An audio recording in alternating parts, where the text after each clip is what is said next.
kita sama-sama sudah mengetahui ya bahwa infrastruktur kita termasuk juga jalan sangat-sangat memang perlu sentuhan kita bersama-sama, perlu sentuhan kita. Dan kebetulan, tapi nggak apa-apa, saya harus lama ini, nggak apa-apa ya Bapak Ibu ya, saya harus lama menyampaikan ini, karena saya harus curhat juga, ya. Karena kami akan tidak mampu melakukan pengabdian ini tanpa doa dan dukungan dari Bapak Ibu sekalian. Takkan mampu kami. Simalungun termasuk daerah yang sangat luas dibandingkan dengan kabupaten yang lain yang ada di Sumatera Utara. Dan jujur, setelah saya teliti, Simalungun ini adalah daerah yang paling kaya di seluruh kabupaten yang ada di Sumatera Utara. Mungkin Bapak Ibu juga sudah pernah bekerja. Semua tak ada yang tak ada di Simalungun. Semua ada. Dan kami yakin akan mengurai ini, ya, mengurai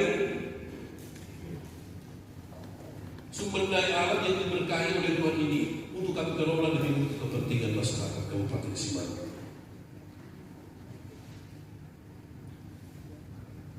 Seperti yang saya sampaikan, bahwa jalan di Simalungun 1982 km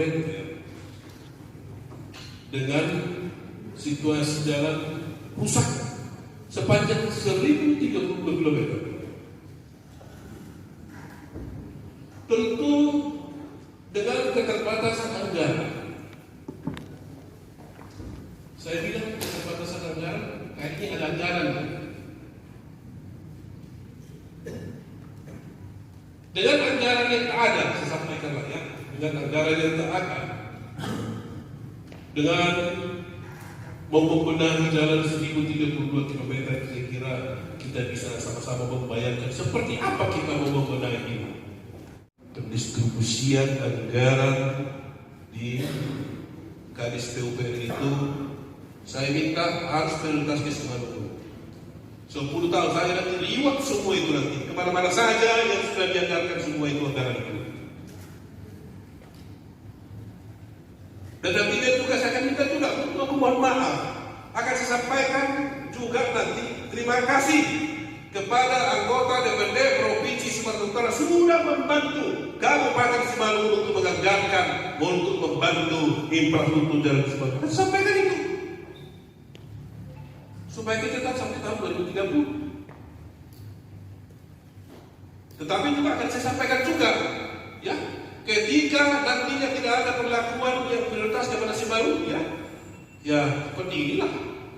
Saya sampaikan juga kepada masyarakat. Mohon maaf kalau misalnya saya sedikit negatif, tapi itulah karena memang ini harus betul-betul ini kerja keras kita bersama, teman-teman. Harus kerja keras kita. Persoalannya Simalungun itu punya peluang untuk itu. Tadi malam saya ada apa Pak dengan Simalungun? Kok seperti ditelantarkan 10 tahun ini? Tapi kita tidak perlu ke belakang ya. Kita perlu ke belakang, kita ke depan. Tapi yang saya maksudkan di sini, saya sampai karena kayaknya seperti ada juga kayaknya nggak tahu seperti apa, nggak tahu apa namanya ya.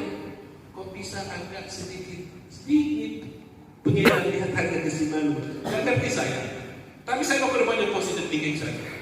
Seperti saya bilang, saya menerima perlakuan anggaran dari PUPR ke semua kabupaten di Sumatera Utara. Saya akan terima. Dan saya sampaikan secara gamblang, secara nasional, bagaimana pendistribusian anggaran khususnya di infrastruktur jalan di Sumatera Utara. Kedepan juga akan saya sampaikan kepada masyarakat umum mengenai bagaimana luasan teritorial Kabupaten Simalungun dengan kabupaten yang lain di Sumatera Utara disesuaikan dengan jumlah anggaran yang digelontorkan ke setiap daerah di kabupaten di Sumatera Utara. Saya sampaikan itu. Ketika nanti Simalungun beda dari yang lain, kami akan saya akan menggerakkan mereka Simalungun untuk protes. Itu saya sampaikan. Kenapa? Kita juga harus meminta ajas yang berkeadilan. Dan itu semua juga butuh juga dukungan Bapak Ibu dari anggota Provinsi Sumatera Utara.